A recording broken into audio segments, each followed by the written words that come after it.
Red red red மீண்டும் ஒரு Nifty bank நிஃப்டியில் ஒரு ரெட்னா என்னன்றதை வாங்க டீட்டெயிலாக பார்த்துருவோம். அதாவது நிஃப்டி பேங்க் நிஃப்டியில் ஃபாலோ ஆயிடுச்சு, அது எந்த அளவுக்கு விழுந்திருக்கு அப்படின்றத ரொம்ப டீட்டெயிலாக பார்த்துருவோம். அதுக்கு முன்னாடி நான் தான் உங்கள் Arun from trade trading academy.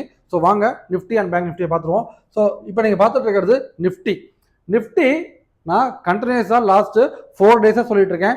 25,250 cut பண்ணால் மட்டும்தான் இனிமேல் நிஃப்டி மேலே போவான், அது வரைக்கும் மேலே போக மாட்டான். ஸோ இன்னைக்கு என்ன நடந்திருக்குன்னு சொல்லி கேட்டீங்க அப்படின்னா, அவங்களோட ஹை பாருங்க 25,238, அதாவது 25,220லேருந்து 25,250 வந்து ஒரு கடுமையான ரெசிஸ்டன்ஸாக இருக்குன்னு சொல்லியிருந்தோம். ஸோ அதே மாதிரி எக்ஸாக்டாக மார்க்கெட் அதே இடத்துல நூல் பிடிச்ச மாதிரி தாண்ட மாட்டேங்கிறான். ஸோ இன்னைக்கு வந்து பார்த்தீங்க அப்படின்னா கம்ப்ளீட்டாக கிட்டத்தட்ட ஒரு 100 பாயிண்ட்ஸ் ஓப்பன் ஆகுது டவுன், சரிங்களா?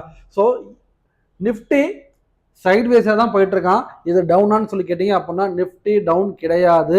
அதாவது இன்னைக்கு டவுன், சரிங்களா? மார்க்கெட் வந்து பார்த்தீங்க அப்படின்னா ஒரு 4 நாளாக வந்து பார்த்தீங்க அப்படின்னா சைடுவேஸ் மொமெண்டம்ல போயிட்டு இருக்கு. அதாவது கீழே விழுந்துட்டான், விழுந்த இடத்துல சைடில் போயிட்டு இருக்கான், சரிங்களா? இதுதான் நிஃப்டியோட அப்டேட்.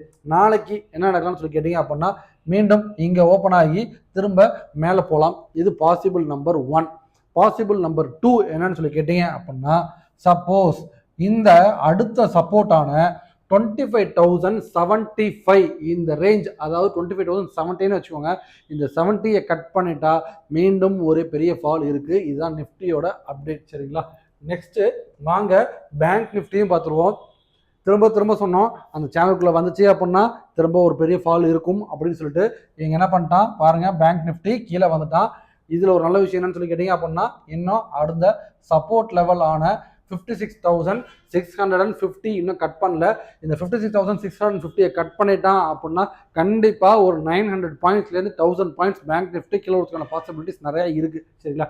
ஸோ நாளைக்கு என்ன நடக்கலாம்னு சொல்லி கேட்டீங்க அப்படின்னா சேம் நிஃப்டியில் என்ன சொல்லணும் அதே தான். இங்கே அதாவது இந்த சப்போர்ட் லைன் இருக்குல்ல 56,650, இந்த இடத்துல இருந்து ஒரு சப்போர்ட் எடுத்துட்டு திரும்ப மேலே போகலாம். அப்படி போகல அப்படின்னா திரும்ப இந்த லெவலையும் கட் பண்ணிட்டு கீழே இறங்கிடலாம். இந்த 2 பாசிபிலிட்டிஸ் தான் நாளைக்கு நிஃப்டி அண்ட் பேங்க் நடக்க போகுது. ஸோ இந்த மாதிரி நீங்களும் மார்க்கெட்டை லேர்ன் பண்ணணும்னு நினச்சிங்க அப்படின்னா கீழே ஸ்க்ரீனில் தெரிய இந்த நம்பருக்கு கால் பண்ணுங்கள். ஸோ ஆன்லைன் அண்ட் ஆஃப்லைன் 2 பேச்சஸும் இருக்குது. உங்களாலையும் கண்டிப்பாக ஒரு ஸ்டாக்கை அனலைஸ் பண்ணி ட்ரேட் பண்ண முடியும். ஸோ இந்த மாதிரி நிஃப்டி அண்ட் பேங்க் நிஃப்டி ஸ்டாக்ஸை பற்றி ரெகுலர் அப்டேட் வேணும் அப்படின்னா மறக்காம சேனல் ஃபாலோ பண்ணுங்கள், சப்ஸ்கிரைப் பண்ணுங்கள். ட்ரேட் பண்ணுற உங்கள் ஃப்ரெண்ட்ஸுக்கு கண்டிப்பாக ஷேர் பண்ணுங்கள். See you on the next video. Tata, bye bye.